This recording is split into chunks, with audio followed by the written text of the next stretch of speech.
Лекарската комора засега нема да ја продолжи лиценцата за работа на екс-директорот на неврологија доктор Игор Кузмановски, кој доби 500 евра казна бидејќи околу 5 месеци лекувал пациенти без активна дозвола за медицинската специјалност.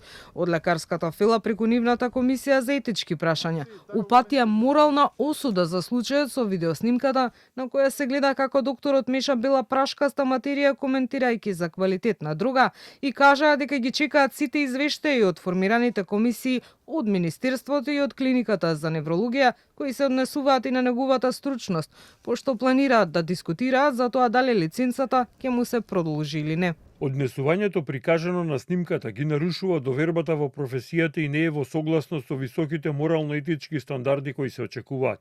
По добивањето на официјалните извештаи и комплетирањето на информациите, комисијата ќе донесе заклучок за понатамошното постапување во однос на прекршувањето на етичките норми. Доктор Кузмановски и понатаму останува без активна лиценца за вршење докторска дејност. Во меѓувреме, од понеделникот Кузмановски не е на работа и користи боледување, потврди за Канал 5 новиот директор на неврологија Јован Божиновски.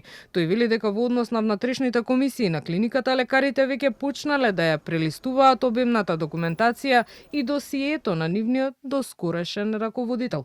Комисиите имаат рок од 1 месец да ја завршат постапката. Станува збор за период од почетокот на годинава во кој доктор Кузмановски лекувал пациенти.